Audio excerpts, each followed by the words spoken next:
Alrighty, y'all, welcome back to the channel. So today I wanted to show you guys this $60 compound bow kit that I picked up. And I'm sure some of you are wondering, how do you get a compound bow kit for $60? Well, you get it used. This one was from a garage sale. In fact, the guy wanted 100 for it. I talked him down to 60. And after I bought it, I peeled off the $100 label, and beneath it was a $200 label. So right off the bat, we got a flambeau case. I think that's how you pronounce it anyhow. We got 6 arrows. These are Green Tip brand. I'm not sure if that's a good brand, bad brand. They could be $50 arrows or a few dollar arrows. It came with a few field points. I think there were like 200 grainers, as in like two 100 grainers, and one that was smaller, either a 75 or 85. I just took those off, and many didn't even have field points. So I put all these on. These are actually for my crossbow bolts, which, if you don't know, crossbow bolts they're shorter and they're thicker. So these field points, they stick out a little bit. They're not flush. So when you try and pull it out of a target, they're kind of hard to pull out. But I mean, as long as they're 100 grains, I don't think it makes them fly any different. So we got the quiver here. You know, I don't necessarily see a name brand anywhere on here, but it's worked in the limited amount that I've used this bow. I've never had, an arrow fall out of it. Once again, I've only had this few days, haven't shot it a lot, but it's a quiver and it serves a purpose. So the release seems to be a pretty good release. It's camo, True Fire. Yeah, really good looking. Also just feels very nice. Feels like a good quality release there. Now, when I saw the red dot on here, I was a little bit skeptical because typically, compound bows have, I'm not sure if you'd call it an aperture if it's on a bow, but it's a circle in the rear and then like a dot in the front. You'd obviously have multiple dots for yardage.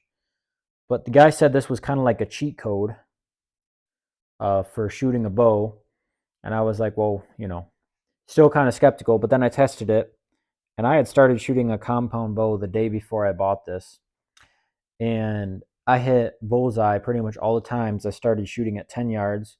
And then my first shot at 20 yards, I got a bullseye.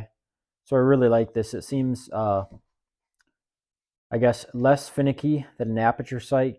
I'll call it that. Simply because you don't have to be, to me, it seems like you don't have to be as consistent. Like you don't have to always mount the string on your cheek on the same spot. Seems to kind of take the skill out of it, I guess you could say. Makes it really easy. So this is supposed to be a 60-pound bow. The guy had some cam work done on it. You can see that's got different cams on it. So I'm not sure what it's at right now, how many pounds it's set for, what the max is. And I don't want to tighten these down any because, I have no idea if he had this tuned or not. So I don't want to mess with it. And then this bow,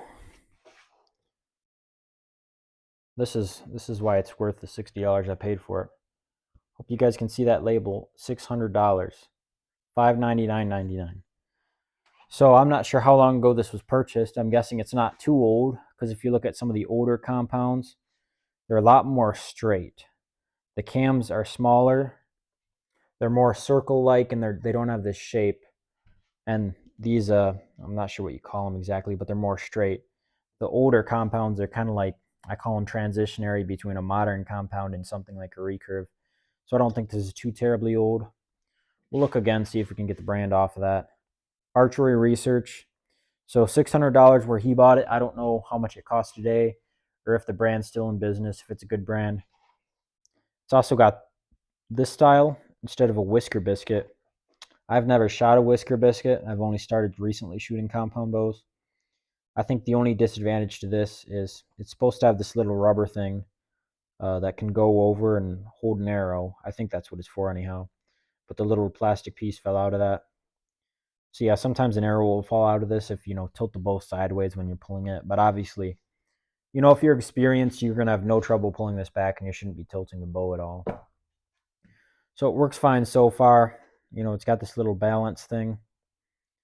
Overall, it just seems like a really nice bow. It does seem like a $600 bow, just in terms of, I guess, how nice everything is.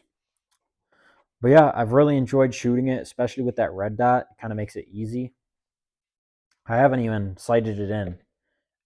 I just seem to be hitting with it. I think I backed out to 30 today, and it was hitting, I want to say, 6-8 inches low. I don't know. So I'll keep shooting it, get more proficient with it, and then start to see where I'm hitting with it. But overall, really happy with my purchase. I mean, I got a whole kit. I got the release, the bow, the quiver, the arrows, case, all for $60. So I can't complain. So what do you guys think?